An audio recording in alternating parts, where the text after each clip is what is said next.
But one of the things I'm always about is getting names and contacting students in the summer. I started to say I'm a big college football and basketball fan. And one of the things you'll see a lot of times in highly recruited people, when they sign someplace, they'll say, well, they were the first ones to be interested in me. And so that's one of the things I've really been about in the summer, is to make connection with as many students as possible and so forth.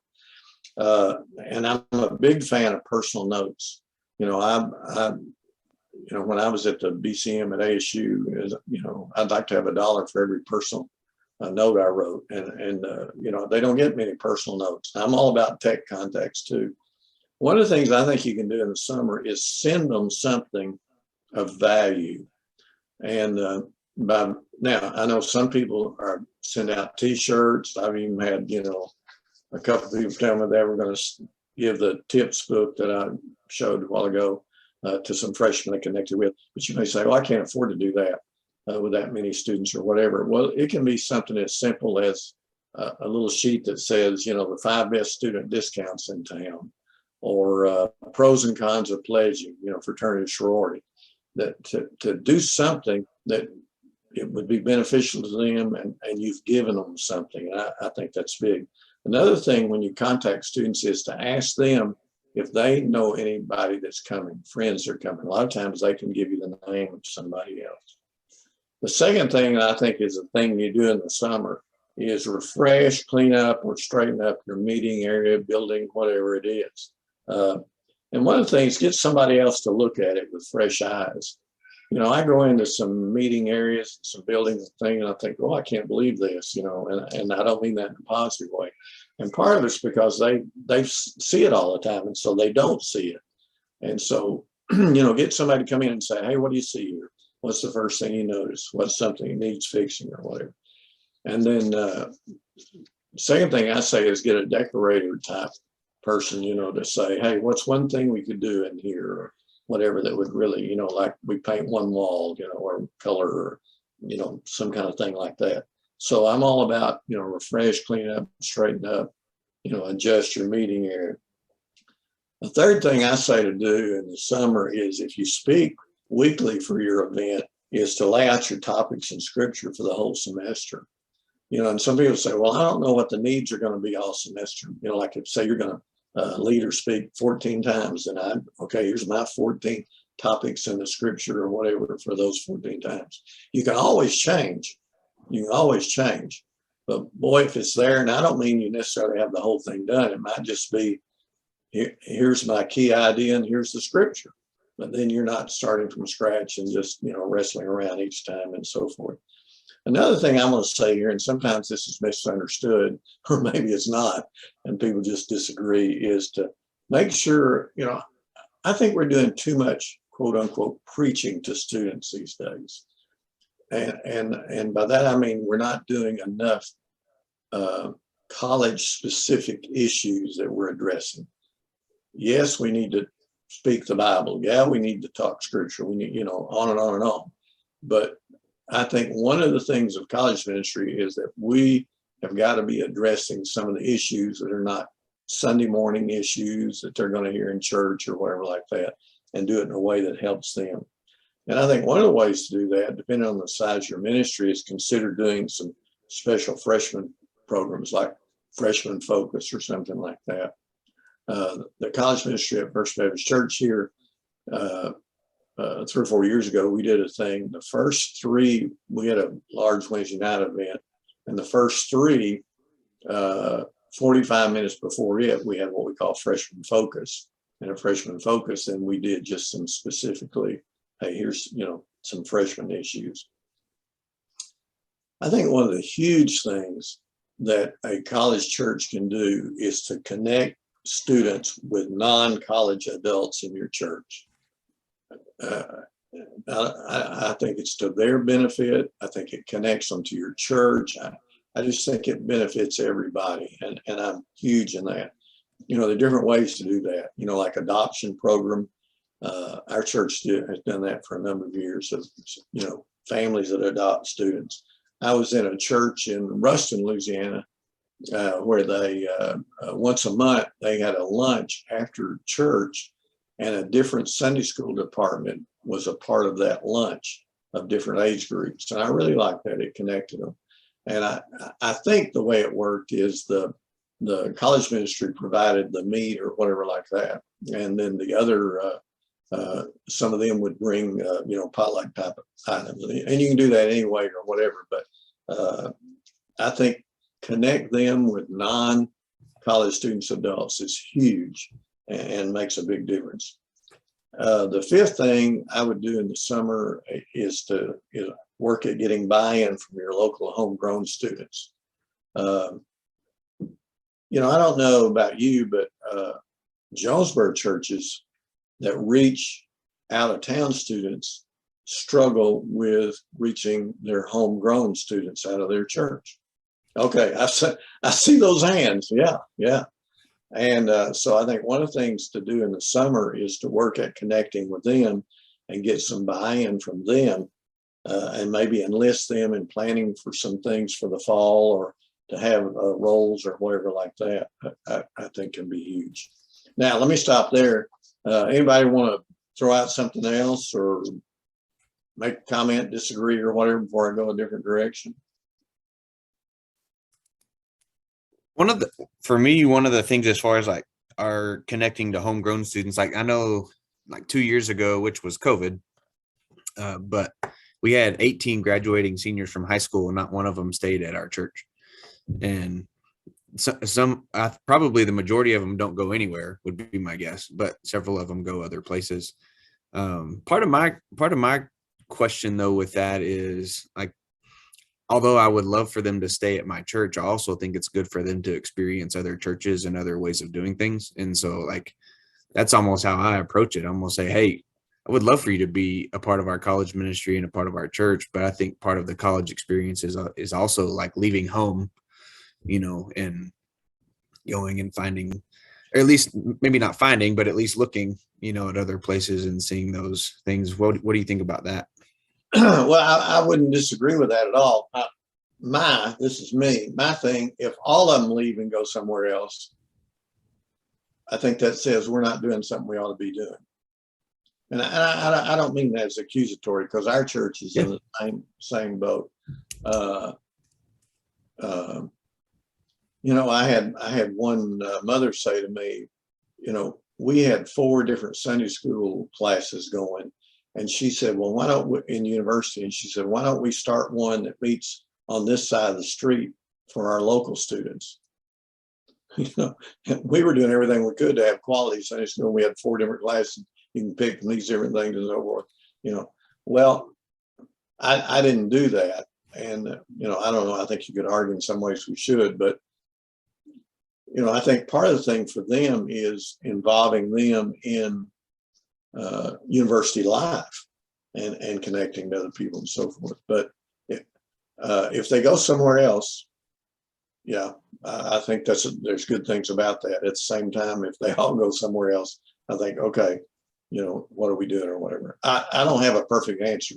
I wish I did. Well, and one of the things I have found too is when they go off to school and then they come back for the summer, they don't feel connected to the university. They don't feel like it's their people. And I mean, even my own daughter went off to school somewhere else and she's very involved in her church there. But when she comes home, she goes to church with us, but she doesn't go to Sunday school, and she didn't participate particularly in a lot of the college things, just because she didn't know those people. It was that whole idea of, why do I need to get involved and get to meet these people for just a short amount of time? And so that's definitely been a challenge here as well. But when she's, got connected to at school, then, I don't push too hard for that, because I know that she is getting that and she is involved, and ultimately that's what we wanted, but it does make it difficult to figure out how to navigate that. Yeah. Arliss, do you have any thoughts on that? Like, and not just that the summer, I know there have been a few people that have done some like joint trips intentionally or things like that to try to get those 2 groups to mesh. But particularly in a situation where you have like Matthew's in Abilene, and you have Hardin Simmons, and you have students that are coming there to go to school, but then you also have students that are from there that are going to maybe the community college close by, or one of the, because there's several schools there in Abilene. How do you get those groups to kind of mesh together to feel like they're part of one thing together? Well, I think that's one of the problems just overall. Like one of our churches here in town, we have a Baptist college, Williams Baptist, which is about 25 miles from here. And there wasn't a church doing anything really significant trying to reach them.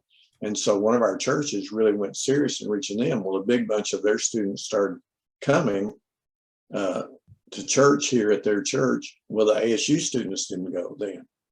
Again, this deal of mixing and all like that. And I think that's one of the tough things about different groups. I've wondered, and I've thought about this a lot, but I've wondered, in the summer, do we need to just focus that it is a local ministry, kind of thing. I'll tell you the other thing we had happen too, that to me deepens the mystery anymore. We had kind of, Matt, kind of similar to what you had. We had students who had grown up in other churches who came to our university ministry, but they didn't come in the summer. And then when school started, well, they were all back, kind of thing.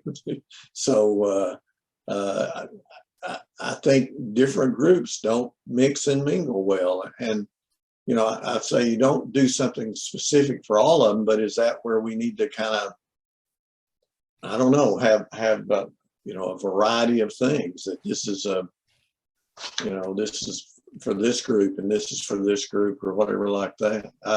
I sure don't have a magic answer. And the more I've wrestled with it, the more I realize I don't have the answer.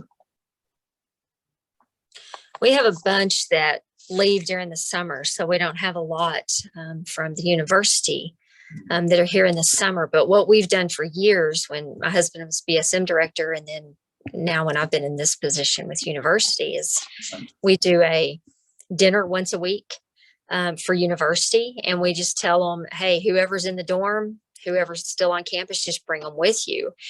And that gave us the chance to meet people that we did not meet during the school year. Yeah. Some of them ended up coming in the fall. Some of them did not. Right. Some of them had other churches that they were involved in here in town that really didn't do anything in the summer. So they came and hung out with us. And it was just another way. Mm-hmm. Now, did you do that every week or once a month or what? How? We did it every week. Okay. Mm-hmm. Yeah. Did you do that like at the church, or did you do that in like go to restaurants and meet at places, or or homes, or how'd you do that? We called it family dinner. And when my husband was BSM director, we started it and we would do it at our house. And then we started getting different students involved in coming early to help cook. And we did it some at the church after I took on the university ministry, but the home seems to be a really good place. And we had people in our church who volunteered their home, and we would, change it up occasionally from time to time and do it in somebody else's house. You do it on a weeknight? Yeah, we did. I think we did Thursday nights most of the time. That seemed to be a good time for a lot of them at the end of the week. Okay. I was going to say, was there anything magic about Thursday? Or No, I think, even the ones that are here for summer school, they have all their classes, and by Thursday, Friday, they're kind of winding down a little bit. Yeah. Well, the university minister at my church now is doing, during the school year, is doing Sunday lunch, and they do the Sunday school over the Sunday lunch. So the deal is come to 11 o'clock church, stay for lunch and all like that. We've done that for the last several years. I inherited that model, in fact, and it worked well until this spring. The lunch did not seem to be a draw. I would have students who would come to church and not stay for lunch, oddly enough. Really? Huh. But yeah, the Sunday school classes help us out with that a lot. And that's a really good. In the past, it's been good. Doesn't seem to be working this semester, but. And I think that's one of the things to realize that Uh-huh. different things work different semesters and different years. And that's part of where you have to be. There's a little ditty I heard years ago, and methods are many, principles are few, methods often change, principles never do.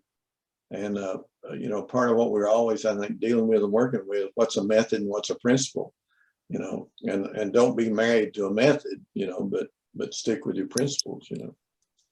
Yeah, we're changing it up in the fall, I think, and going to make it more of a once a month and make it a big deal and advertise it a little more heavily. Yeah. And hopefully that'll be a draw to bring in some new people. Yeah. One of the things, and I don't begin to know what this means, but one of the things that COVID has changed people's attitudes, people's assumptions, all kind of things. I heard one of the college ministers here in town the other day say that he thought this year's freshmen had the social maturity of sophomores in high school, that they really had missed about 2 years. And so they didn't get normal junior, senior year. And so in many ways, they were high school sophomores. And I think, and I have no clue what, but I think we're going to see all kinds of things for the next few years that's a result of what's happened the last couple of years. My wife's a school teacher, and she thinks it's gonna be like a 10 to 15 year impact on the school system. Okay. I mean, that's an opinion, but yeah. Just gaps. Yeah, just because there's so many gaps. Yeah. Exactly. Yeah. Well, talking about principles, let me do what I think are some principles that make a difference. Number one, every campus is different, and what works in one place may not work another.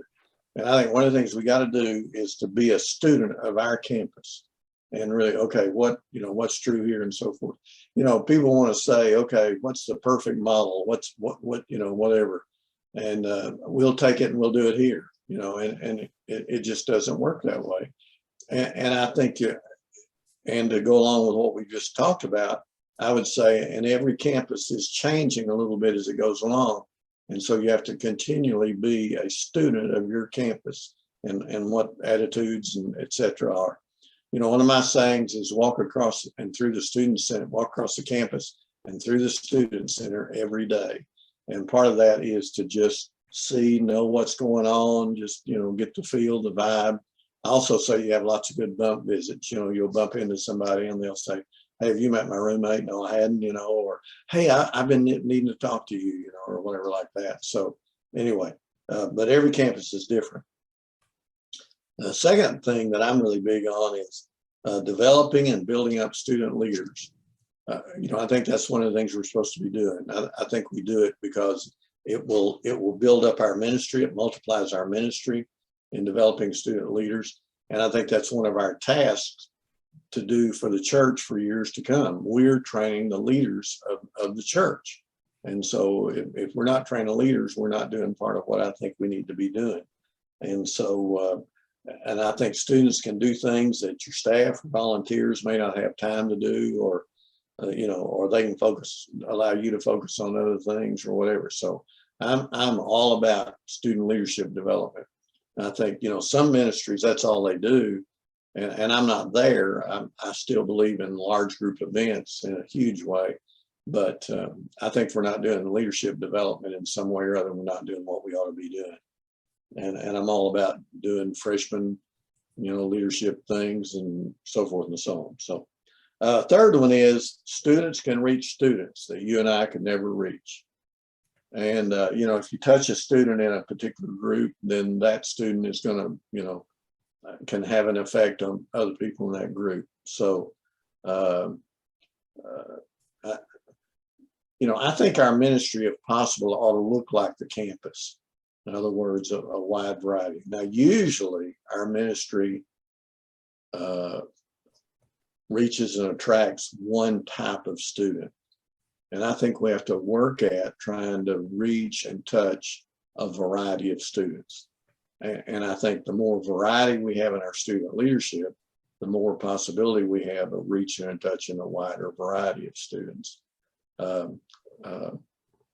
Several years ago, I was going around speaking on a lot of campuses, and I was amazed at how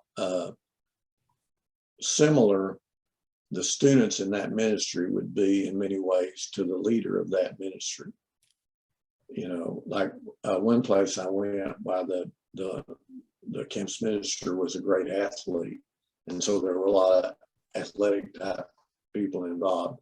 I went another place, and the leader was a real music person. And boy, there were great musicians involved.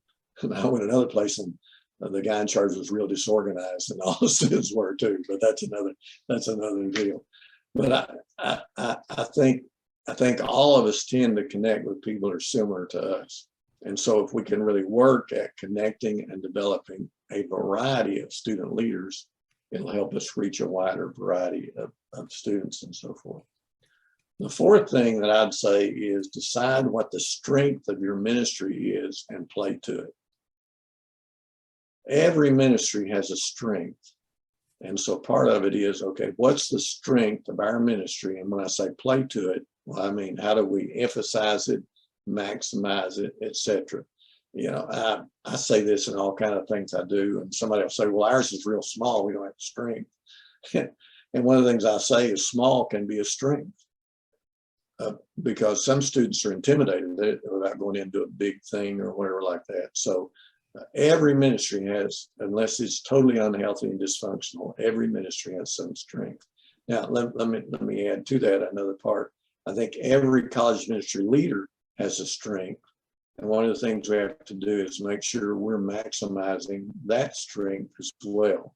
You know, if you're a speaker, okay, maximize that speaking. But a lot of people aren't speakers, and that's fine. I think one of my concerns right now is we're going a little bit too speaker-centered in our college ministry.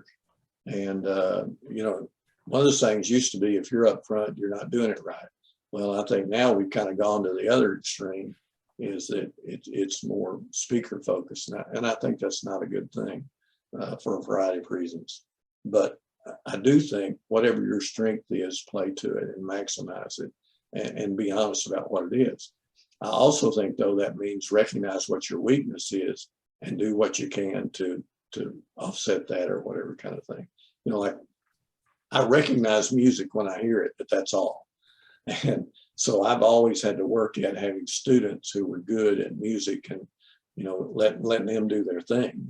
And we usually came out pretty well as a result of it. So I think it's part of it. You got to be honest. Be honest about your ministry. What's the strength of it? How do we maximize that? What's my strength? What's my weakness? And how do we deal with that and so forth? Fifth thing is students will invest more themselves in the ministry when they feel some ownership of it. And so I think they feel ownership by making decisions. Involve them in some of the decisions, you know, help them know, okay, you're a part of this deal. Now, don't let them make a decision you can't live with. You know, some things just, that's the way it's got to be, but give them some choices on some things. A bad example I give of that, one time I gave a leadership team, you know, I knew what the right thing to do was. So I gave them that decision, I gave them that choice, and another choice that was obviously a bad choice. Well, they took the bad choice. Okay, then I had to live with that, you know, because I gave them that choice. But so genuinely, okay, well, what are we going to do here? Here's some options, but you know, okay, then we're gonna live with and do what you say. And I think that's part of them having ownership and buying into it. And I think when they have ownership, it's not just something they attend.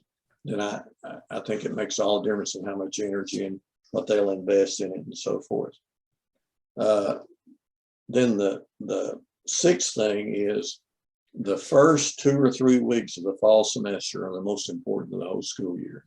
And what you do those first 2 or 3 weeks will determine your whole year. Now, is that fair? Is that right? Should it be that way? We can argue that if we want to, but sometimes I think in the church setting, it extends a little longer in some Sundays, but I'm not sure of that.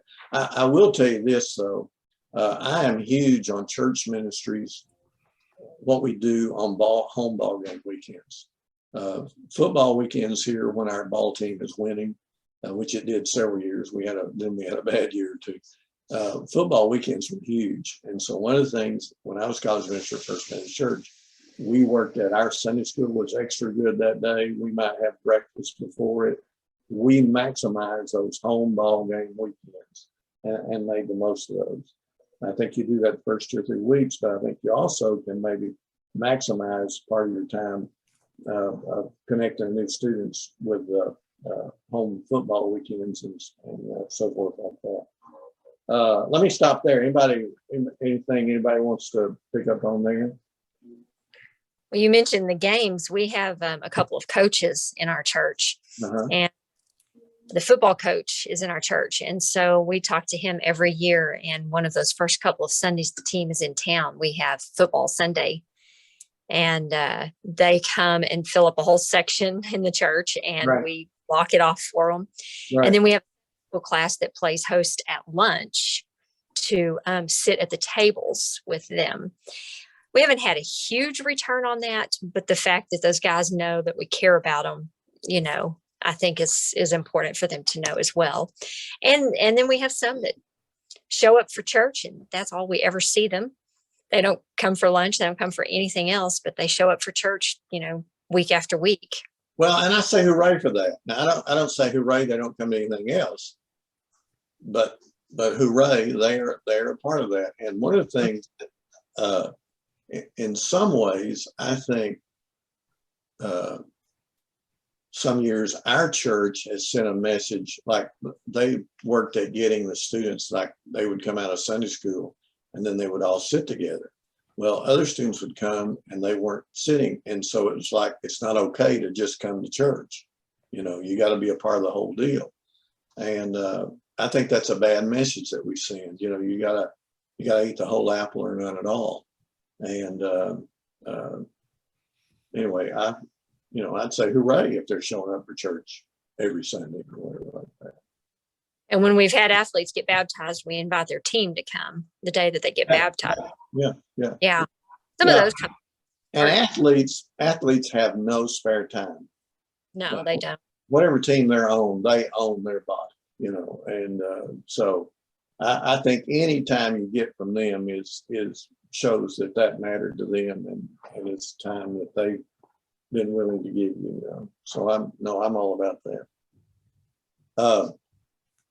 One thing I wanted to mention is I don't know, and you may have seen this if you've ever read my blog or whatever like that, but some years ago, a group of college ministers did a survey of 500 students of why they went the first time to a Christian event. And here's the top 7, if you've not seen it. 10% said they went because of the website.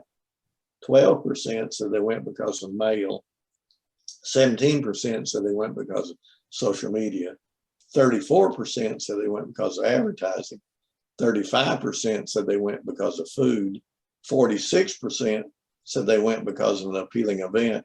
And 77% said they went because someone invited me. Mm-hmm.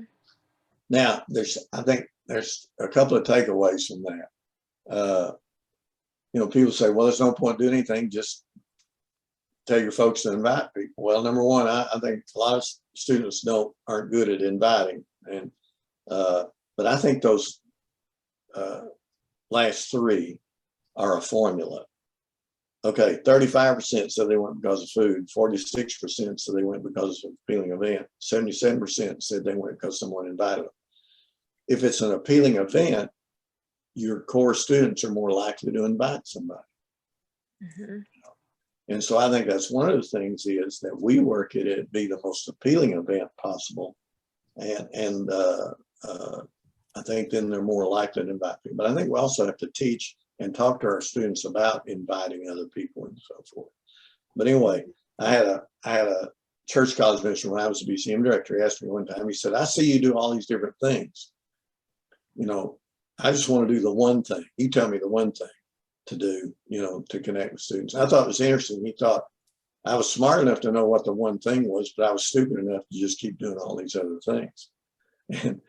And I think these other things may be a part of it. Like I would ask students a lot of time when they came first time, why did you happen to come? And I was amazed how many would say, well, I've been wanting to come, but I didn't know anybody that came. They had gotten our publicity or the mail out, or they had seen something or whatever. Then when someone invited them, then that all went together. So I don't think it's just, well, I'm not going to do anything else. I'm going to just get my students to invite people. I think all this fits together in different kinds of ways, if you will. Mm-hmm.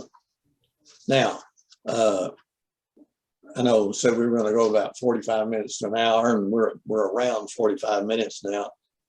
We can talk and discuss, do question or whatever, or I've got a little thing I can do on what I talk about meeting one-on-one with leaders. So what do we want to do? I'd like to hear that, the meeting one-on-one with leaders. All right. Well, with that overwhelming request from the audience, I mean, as I've said, I think the most impactful thing we do is meet one-on-one with students. Now, I don't think that's all we ought to do and all like that. In some ministries, that's basically what they do. I think there's all kind of ways to meet one-on-one. I'm going to tell you how I have done it. That doesn't mean it's the best way. It doesn't mean it's the only way. It means this is how I've done it. So let me just share some of those things. I believe in having a set time each week. Okay, we're going to meet Tuesdays at 1 o'clock, or whatever like that. Because I think when we just say, well, we're going to meet every week, we never quite get together or this, that, whatever. So I think it ought to be, we're going to meet at this time. Second thing is I'm all about meet somewhere private. It's real easy to say, well, we'll have a Coke in the union, or we'll drink coffee in the union, or whatever like that. And that may be the way you need to do it. And there's, some places that. But the thing I don't like about it is sometimes a student really wants to talk something personal, and they don't feel like they can do that, or they'll tear up, or whatever, and that doesn't work well in that kind of setting. Now, if you're a church, you say, well, I'm going on campus to meet them, there's still places you can get off, that are more private or whatever like that. So I'm at all, if at all possible, to do it in a private place rather than just in the middle of the union or wherever like that. Now I will tell you, I'm okay, and I meet with girls individually as well as guys. Some don't do opposite sex meetings, and whatever you think about that, that's fine, except don't be stupid. Do it in a way that there's not anything going on, and it's clear there's not anything going on, or whatever like that. When we were building our new student center on campus, they wanted to put a full-length window in my door, and I fought back on that. They were protecting me. I understood that. And we wound up with a small, one of those little kind of, about 4 inches wide and 18 inches long or whatever, so you can see in, but it wasn't whatever like that. I'm good, and I've met with girls and as well as guys. And here's what I would say. I'd say, okay, now we're going to meet for an hour every week. In the first 30 minutes, we're going to talk about whatever you want to talk about. Doesn't matter. In the second 30 minutes, we're going to talk about your area of leadership and what you're doing and how we can work on that and make it better and so forth. And that first 30 minutes, well, I would let it go. Some of them would be very deep and very personal right away. Some of them, it's very surface. We talk about dates, ball games, whatever. And I let it go at whatever level they would go at, except I ask questions. I'd say, well, how'd you decide on your major? What are your parents like? Who are you more like, your mom or your dad? Tell me about, has there been a time you've really gone through a period of doubt and maybe, walked away from faith and church a while or whatever like that. So I'm all about asking questions in it. But like I say, if a student stays surface level, I'd stay pre-service level with them. Well, then in the second half hour, then I would say, okay, now let's talk about what you're working on ministry wise, like what you're in charge of or whatever. What's coming up that we need to work on? What have we just done? What can we learn from it? And one of the things I think we have to do in helping leaders is help them process, help them learn from what they're doing and so forth. And we have to help them be and feel successful. And sometimes they're going to feel like a failure. Oh, we did this and it was miserable. Nobody came or this or that or whatever. And we have to help them process that, learn from it, and to affirm them. And we can affirm them in their effort, in their caring, even if it didn't go well. And one of the things I think most students today need is affirmation. But it's got to be honest affirmation. They know when you're, blowing smoke at them, but honestly affirm them and what they're doing and so forth. I think praise is important, but I call it loving praise. And then, okay, well, we're going to meet next week, same time. If you need me, let me know, whatever. Okay. And this just developed accidentally over a period of time. I said, okay, we're going to close in prayer now. Do you want to lead or you want me to lead? Well, what I learned most of the time, they'd say, oh, you lead, kind of thing. And here's an interesting thing I learned. A lot of students had never prayed out loud publicly with anybody. And several years ago, we were in an interim time in our church, and somebody had called on one of the deacons that just offhand at the end of the worship service leading prayer, and it kind of terrified them. And I learned out of that how many of our deacons were not even comfortable praying out loud in front of somebody. And we asked that question in deacons meeting one night, and how many of you can we call on? And it was like, oh, maybe two of us, I don't know, kind of thing. So I started saying to students, okay, we're going to close in prayer. How are we going to pray? You going to pray or me? Well, first 2-3 weeks, they'd say, wait, yeah, you. And then I'd say, okay, we're going to close in prayer. And I'm not praying. You're going to do it. Or I would say, okay, one of us can go first, and we go second. You want to open and me close, or me open and you close, or whatever like that. And sometimes I would even say, okay, we're going to sit on the desk. We're going to stand up. We're going to, we're going to look at each other, whatever. And I really think that's one of the best things we did in working with our students individually. And it is praying with them and them learning how to pray in public and in front of somebody else. And then, like I say, at the end, I would always say, okay, I'll see you next week, same time or whatever. And I really worked at it. For some reason, I wasn't going to be able to be there and do it. I would let them know in advance, and I would get them to do the same thing with me. Well, okay, just not to show up. But, okay, we let each other know. And if possible, we reschedule. Okay, we can't do that time, but we'll do another time or whatever like that. Anyway, anything you want to say, Matt? Is that kind of long? Yeah, no, that's helpful. Yep. Yeah. I mean, that's kind of, I one-on-one like meetings and coffees is a lot of what I do. I offer, the first, you talk about the first 3 weeks, every new student that we get, we take their information, and I tell them, if you get a random text from me, it's not weird. I do that to everybody, just kind of offering to, grab coffee and get to know them. And, that's, a lot of them take me up on that. Most of them don't. Well, yeah. When I was a college minister for First Baptist, I would say two things. One, I'm going to be in the food court on Tuesdays. If you want to eat lunch or we need to talk, let me know. And I'm going to be there 11 to 1 or, whatever like that. And some of them would say, and then I would run into some and we eat or whatever. And then sometimes, and say, well, something I need to talk to you about. So, I'm all about, they know there are times where you're going to be somewhere, that they can connect with. Several years ago, I was at the Metro meeting, and the church college ministers group that meets usually, I think, in April. And they were talking about their biggest frustration. And the overwhelming biggest frustration for them was not being able to be on campus enough. And I don't think I think that's one of the things that's really hard for church college ministers is to be on campus. And yet I think that's something, I just think it opens all kind of doors and so forth, not only with students, but working with administrators and different kind of things like that. Yeah, I did a little of that this semester, and I've kind of what you're saying is helpful, having that set time. But I did that.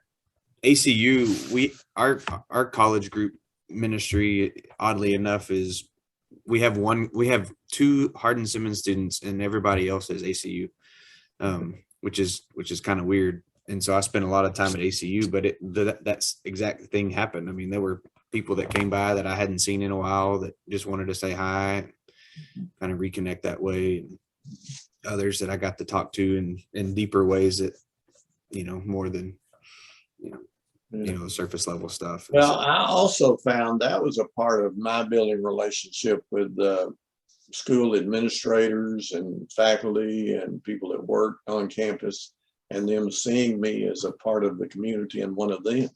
Yeah. And, I think that can be a huge door that you can go through then. Yeah, absolutely. That's good. Yeah.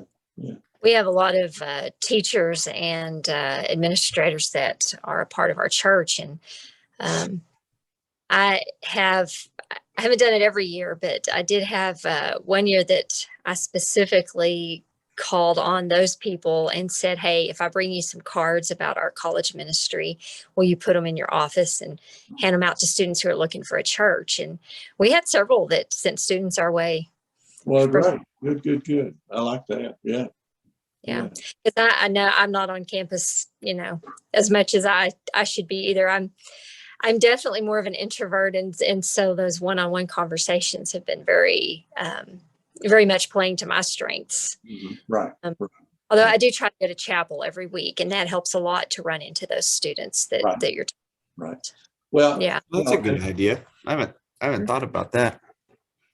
Yeah. Our Hardin Simmons Chapel is right in the middle of our weekly staff meeting, though. So maybe that'd be a great thing. That's a perfect time to go to chapel. I've got to go to chapel. Yeah. Exactly. Well, there's also what I say are the crossroads of campus. Now, I'll give an old example, and then I'll give a more current example. Like, used to be on our campus, students went to the post office every day at 9 o'clock or 10 o'clock. And the post office was right in the center of campus. And I would go down on certain days and stand in front of the post office, because students were going and coming, and I would see ones I knew. I'd meet students, and they'd introduce me to people and so forth. Well, obviously students don't go get their mail anymore. And so what I started doing, there was by the library, there's a place where there's about 5 sidewalks that converge between class. And so I would walk through there and meet all kind of people. So one of the things is look and see, besides the food places, there's some place on your campus that's kind of a high traffic area that you can kind of go hang out a little bit, whatever. Well, Ginger, I think we're up on our